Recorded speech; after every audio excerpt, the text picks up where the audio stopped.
My name is Rebecca Renee Olstead. I go by Renee. I am an associate marriage and family therapist, and I am a sex therapist, but I specialize in working with members of the sex work population.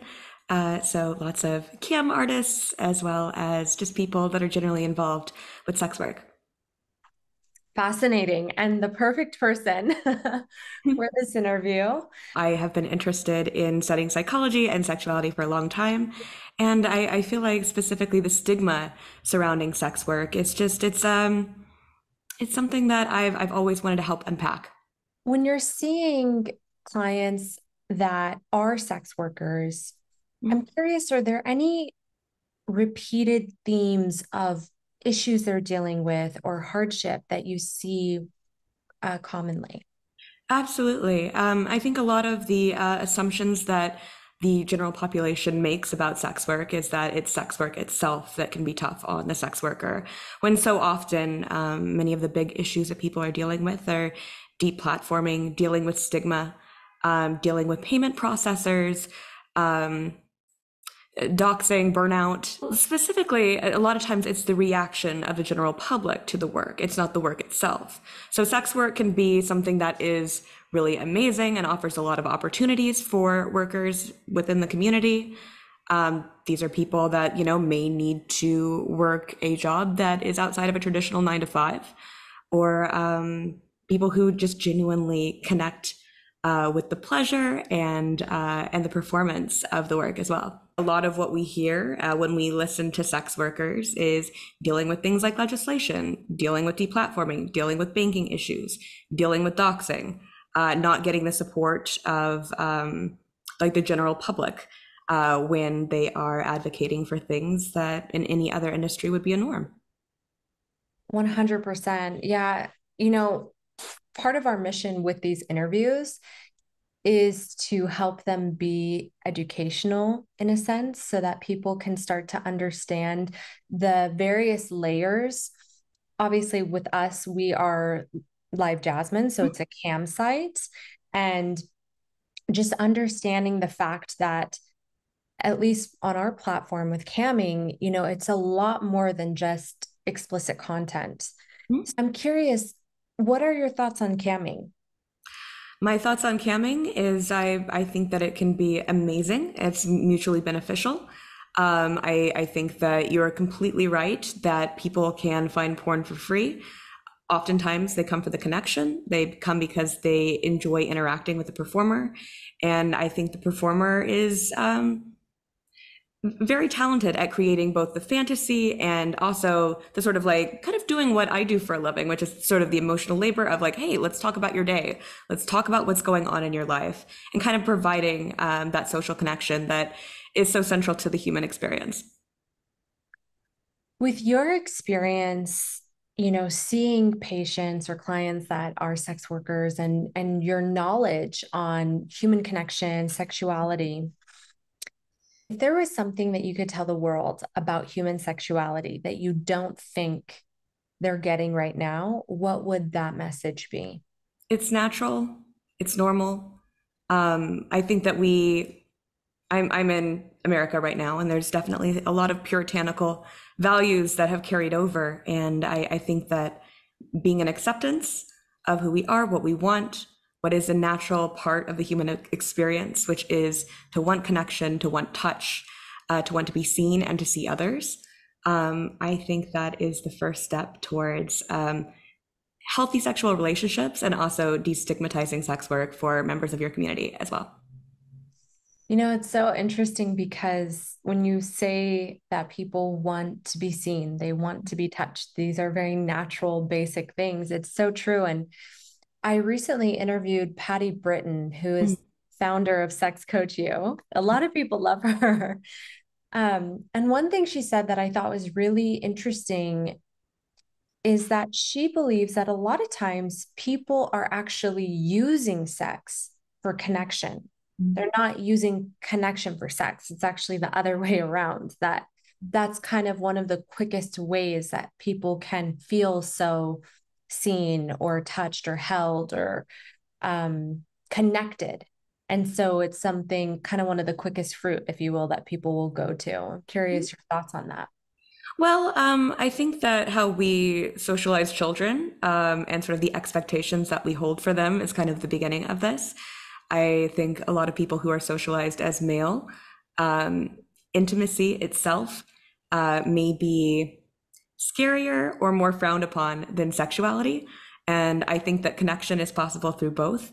And sometimes I think that sexuality is more accessible. I think that sexuality is also just part of being human, but I do think that people who maybe aren't as comfortable with the idea of true intimacy, it can be a way to get some of those feelings. And that varies, obviously, but I think that there is something that's considered inherently masculine about sex and, getting the partner of your desire. And I think that fulfills a lot of things for people. I think that camming sites,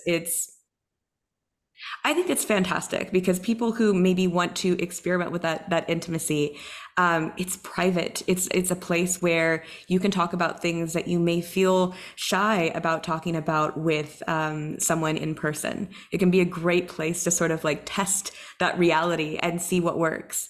Another thing that comes up is sometimes things like that are even more difficult after someone's like exiting a long-term relationship. The idea of talking to someone new, it can be really scary. And camming gives you the opportunity to talk to someone who, again, in a mutually beneficial situation, is there to like kind of help you along and show you that, it is possible and that it can feel good and it can be exciting. I've also interviewed members of Live Jasmine, and I've interviewed members who just went through what they've described as a very nasty divorce.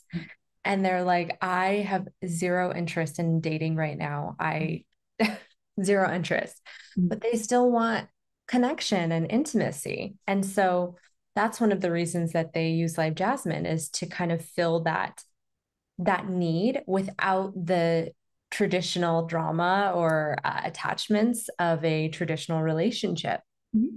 And again, mutually beneficial. I think it's great, and it can be an opportunity to allow oneself to begin to experience those emotions again within a safe environment. Absolutely. I'm curious, what are your thoughts? Yeah, of course, in general, like, don't give us any specific details, but from the model side, have you heard from or the sex workers' point of Mm. view? Have you ever heard that potentially these connections are also comforting for them or that they're also getting emotional fulfillment from them? I feel like it varies.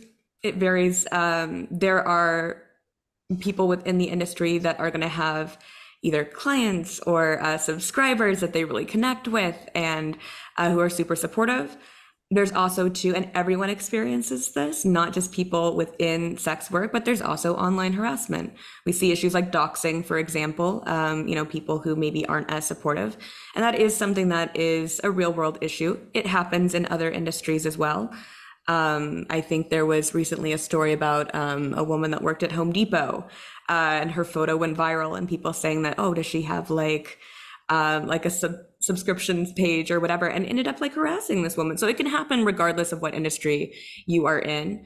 Um, However, I do think that there are a lot of people within the industry that have those mutually beneficial relationships where they're getting a lot of support from their fans, and their fans are building them up. They're helping them reach their goals.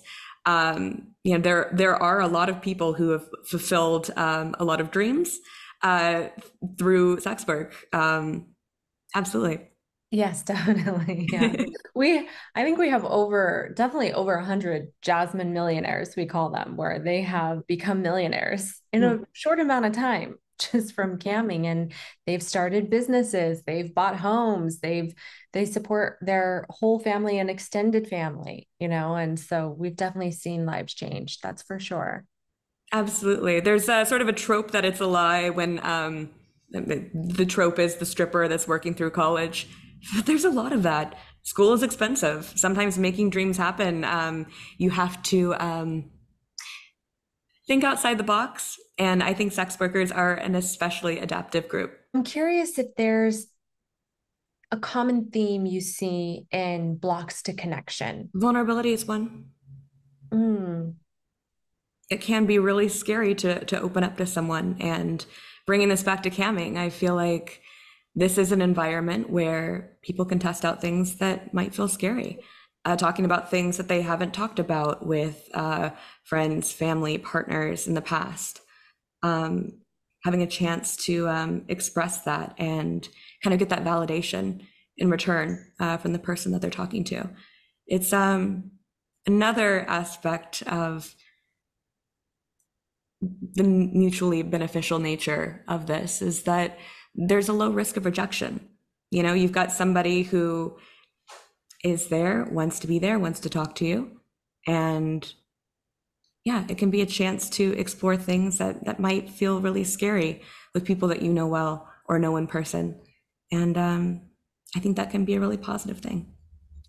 absolutely. You know, it's really interesting because one thing when I interview, therapists and counselors and other connection experts, one thing that seems to come up a lot is that people have difficulty. It's very easy for people to have sex, Mhm. but they have a hard time talking about it with each other or sharing like their true inner desires or fantasies or vulnerabilities, like you mentioned around that. Mhm. Where do you think that comes from? Like, why are we able to literally physically become one, but then to even talk about it is like we're running for the hills? Where there's that vulnerability, Do you that think, risk of rejection. Absolutely. You know, the idea of saying, hey, I like this. I don't know if you're into this, if you're going to think differently about me, if I reveal this about myself, that's vulnerability. That can be very scary. With clients specifically surrounding that, something I often recommend is a yes, no, maybe list, which is kind of a chance to kind of go through and check what, hey, this is a big yes for me. This is maybe in certain contexts, I could be open to this. This is a hard no, and kind of comparing that with a partner. You know, usually there's a chance to see that, like, hey, maybe they've got a couple scary things on their lists as well that they were afraid to mention, and it can be really positive, especially when you find out that there's things that you connect on that you otherwise might have missed. yeah, that's really nice. That's really nice. And, the fact that it takes, for some reason, I don't know why, maybe it's because it's communicating our thoughts, our heart, what's in there. But it seems it does take more vulnerability to discuss these things than to just have physical interaction. Absolutely. Well, there is that sort of again, back to what I was saying, that social component of the human experience, that desire for touch and for intimacy, and sometimes things like stigma and those puritanical values that I brought up earlier uh, can make it seem like a big risk. It's interesting because there are many cases on Live Jasmine where the model and member have been connecting now for 15 years. Wow.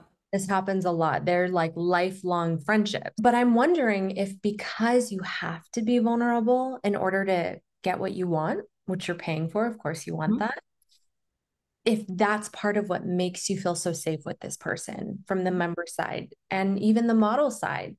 And then they develop this very close bond because of these interesting circumstances where you have to communicate because there actually is no touch. Mhm. Absolutely. And I imagine that it would be pretty awesome to watch someone's life grow like that. Absolutely. Yeah. I've certainly heard that. And I've heard members, one member I'm thinking of in particular, he's a story where he's been seeing this one model for Mhm. 15 years, actually almost 20 years. Wow. And he said, he stopped going out and partying and clubbing. He actually preferred to talk with her. And so he ended up saving like $150,000 And now he's engaged and he's still like he has a whole life and that he's grown. He got sober and saved a bunch of money, but he still goes and talks to this model. And when I interviewed her, yeah, that was, I mean, I feel like it almost brought tears to her eyes talking about it because Mhm. exactly, I think she remembers however he was 15 years ago and has seen him blossom into who he is now. Absolutely. So, and a lot of times when someone's going out all the time or someone is reaching for a substance or alcohol, the underlying question is sometimes why? What are they seeking? And it sounds like he found what he was seeking in the model that you're talking about. Mm-hmm. Yeah, absolutely. I'm curious your thoughts on sex tech. I think that there are amazing aspects. I think that there are other aspects that may have more nuance surrounding them. One that I think of is people that are making like chat bots to interact with people that are kind of posing as cam artists. Number one, that takes money out of the pockets of sex workers, which I am not a fan of. And secondly, I think that kind of similarly to recently, there was a site that started offering sort of like mental health care through a sort of AI bot as well. And the idea that learning that the person that you're interacting with and who you're sharing these things with isn't a real person. I think that that can have some negative aspects as well. So I always prefer non AI technology when it comes to emotional connection, I guess. But there are some amazing things that are happening within that space as well. You know, because I feel like we all have to start learning AI. It's like you're gonna have to learn to swim in this world or sink, drown. But I asked AI like or Chat GPT, whatever it is. I was like, what are some of your weaknesses as AI?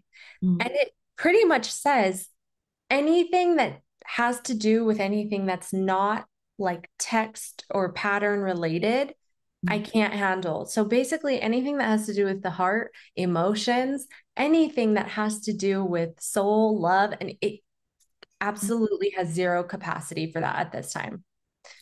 Yeah, the synthetic alternative is just not the same. Now, given I also love ChatGPT, I use it to quiz myself on specific topics, but I always fact check. I'm a big fact checker, so I think that's important to remember. But it can be helpful in certain aspects, and I think that you know, God, everything isn't black and white. There's a lot of gray area. I think sex work is specifically an area where there's a lot of nuance and a lot of gray area. And AI is no different. There's applications where it's amazing. And then there's times where, like, hey, you're going to need to fact check some things and make sure that, God, I think there was a story not too long ago where someone submitted like court documents referencing cases that didn't exist because they had been generated from chat GPT, but it hadn't actually happened. So, I'm I feel like humans still have the upper hand for now, Yes. and when it comes to emotional connection, I think that's going to continue to be the case.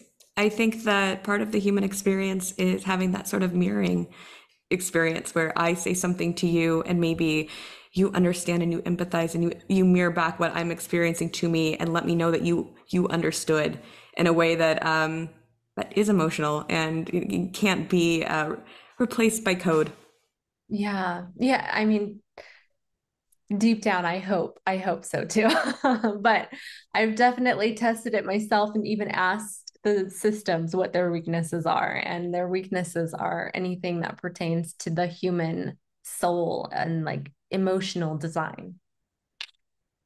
Which for me, yeah, I mean, I'm curious your thoughts on that. But that energy of soul and emotion that generates so much art and so much passion and so much purpose for people. Hmm. Absolutely. Well, I feel like there's almost a spiritual component that is present in a lot of that. And that's, again, something that can't be synthesized. It's meant to be experienced. It's meant to be experienced. I love that. Earlier you mentioned the puritanical Mhm. consciousness, especially in America, but I mean pretty much everywhere that I can think of, just to varying degrees. Would you say that that is completely religious? And do you feel like we're starting to move away from that? I think it definitely has connection to religion as well, but I think that there are underlying motivations no matter where it's practiced. I think that it keeps people small. It keeps people from experiencing connection and living in their truth. It keeps people scared. That sort of that risk of being found out. You know, what if I'm bad for liking this? Um, I think that when I look at, again, generalities in the younger generation, I do think the internet has been extremely helpful in helping us connect with one another's lived experiences. So I think we see a lot more acceptance around gender identity, around sexual identity. Um, I feel like I'm seeing, I say these kids, I'm older. I'm older, but you know, younger people are understanding that, you know, hey, I don't have to be exactly like you to respect you, and I think there's a lot of freedom in that. So I want to say that we're moving in the right direction. I think when we look at legislation, there is a lot to unpack there. We have a long history of trying to control people who aren't harming anyone, who are expressing who they are and what they want in a safe way. It's unfortunate. You know, it makes me sad when I think about it, and it's something that has been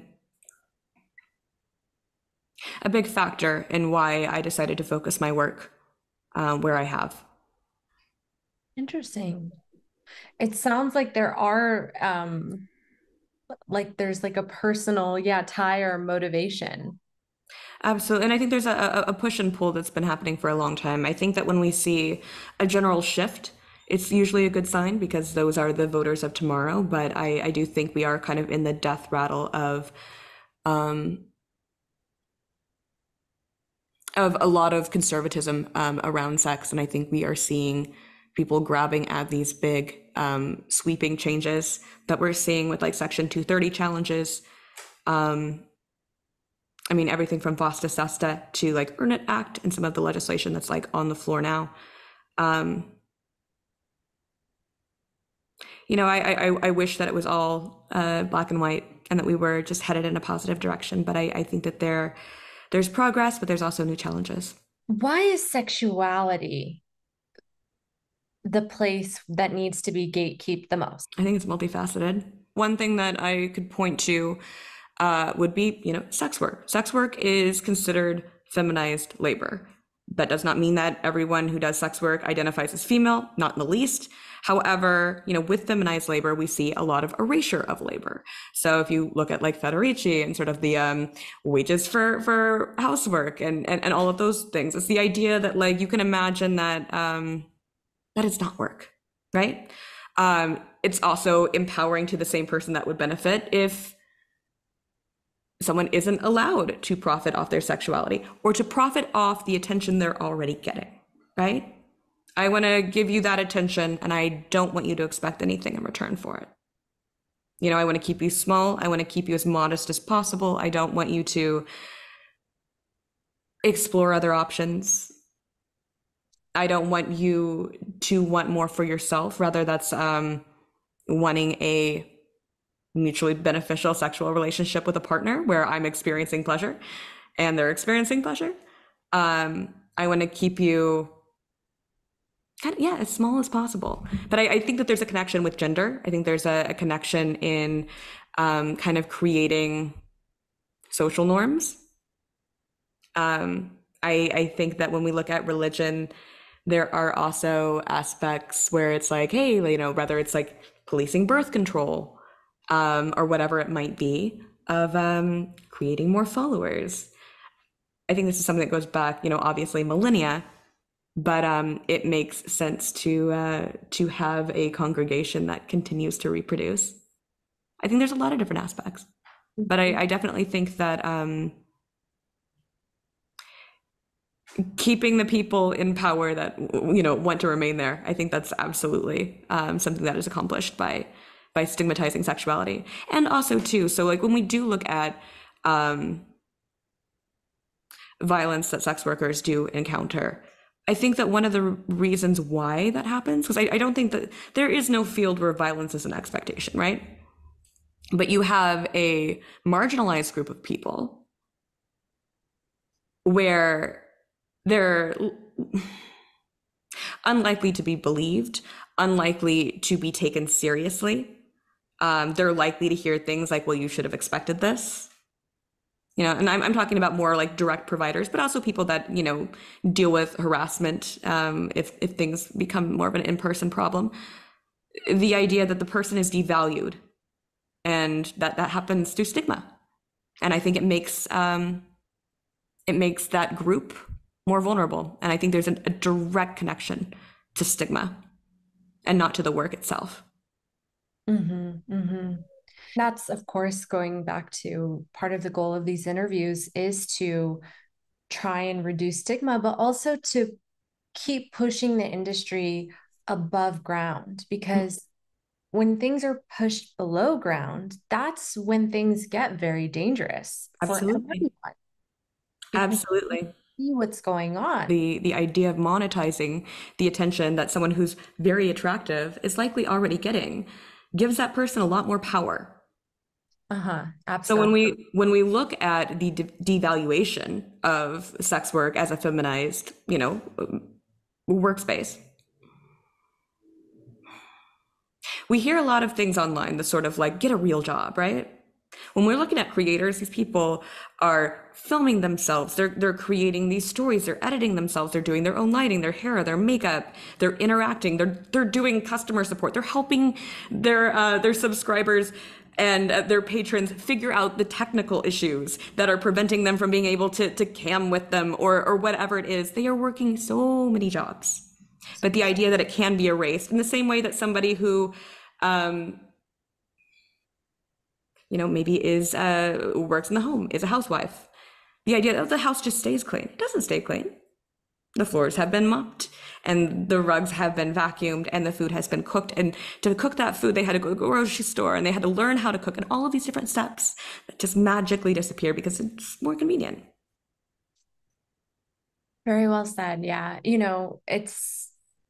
I always say like cam models, particularly because that's the group I know the most about, they are like business women. They do Mhm. their marketing, they understand their demographic, their clients, they're providing them with needs. They have very specific hours of business of operation.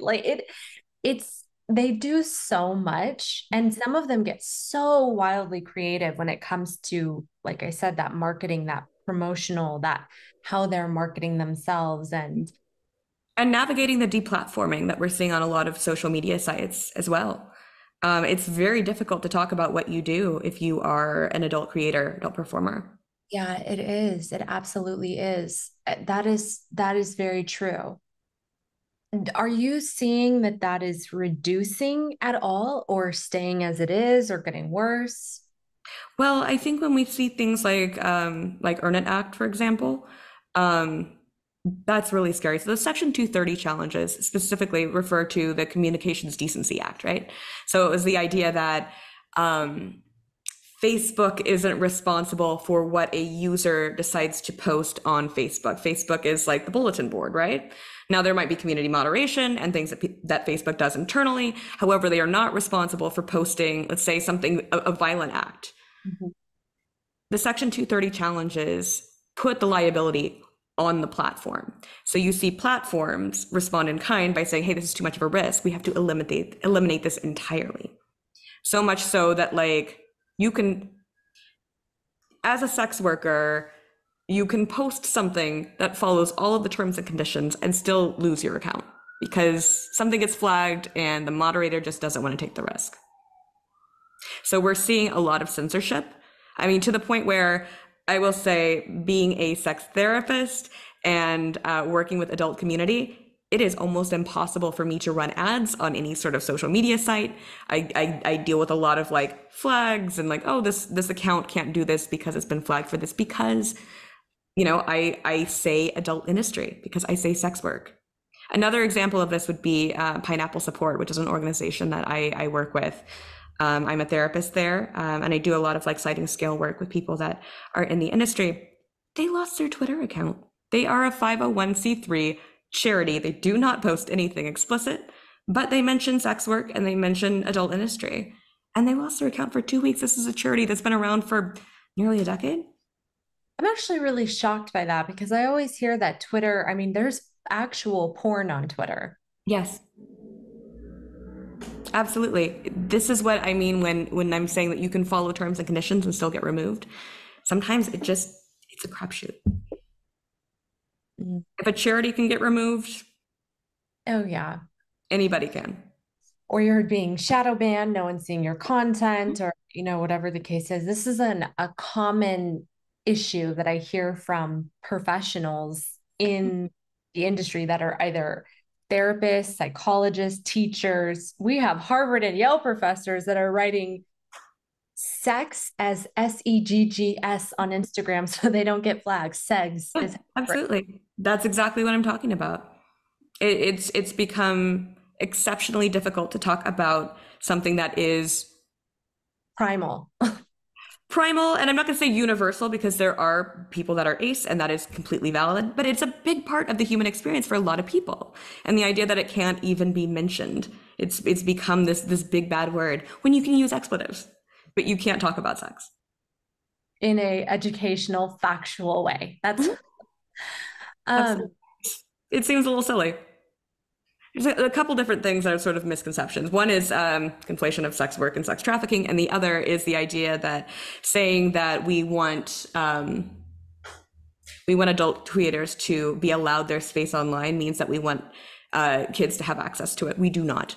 Mhm. I have never met anyone within my industry that has wanted adult content to get into the hands of children.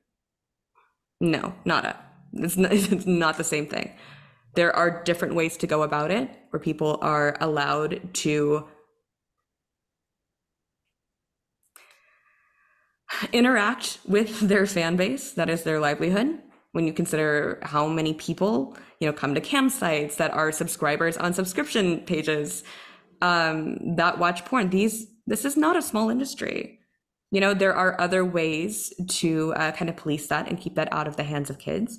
And, that is also something that, parents, I believe, have a big role in talking to their kids about sex, in talking to their kids about what's okay and what's not okay, of putting on, content blockers if they believe their kid is still trying to access things that they know they're not supposed to. I think that's an important distinction. Yeah. To tie it all together, my Mm. question for you would be from your perspective, from your experience, what would you say are the next steps, important steps in creating a more sex positive, sexually healthy society? Well, as it pertains to this interview, I would say listen to sex workers. Hmm. I think sexuality in general, we're talking about stigma, we're talking about legislation, we're talking about a lot of different things. But I think as it pertains to sexuality and sexuality within sort of mutually beneficial, sort of transactional, um, but connected experience, listen to sex workers because they're interacting with everyone. They're hearing what comes up. They also have their own experiences and their own sexualities as well. But they're often the hardest hit by a lot of the legislation, a lot of the censorship, a lot of the things that are foundational to the experience of the whole. So I would say listen to sex workers Yeah, I and, mean, and decriminalization. I mean, that's the other thing as well that I think is so important to allow people to exist and uh, and experience sexuality because people have sex for all sorts of reasons. If it's consensual and everyone is able to consent. Right. Who's being harmed? There are so many issues and things that we need to work on in this world, and this just seems like such a non-issue. It's baffling to me. Well, I love how passionate you are about what you do and the industry. I'm like, yes, if there are more, Thank you. I'm a lot of fun at cocktail parties. I just I I bet. start talking and I can't stop. Viewing sex workers as individuals with agency that are making smart choices and that are adaptive and they're navigating, all of the things that we were talking about in this interview, and they're thriving. I think they deserve our support. But extremely resilient, talented group of people, and some of the most exceptional individuals that I've had the pleasure of meeting. So it's my take. We said, thank you so much. Thank you for having me. I really appreciate it. Yeah, we appreciate your time.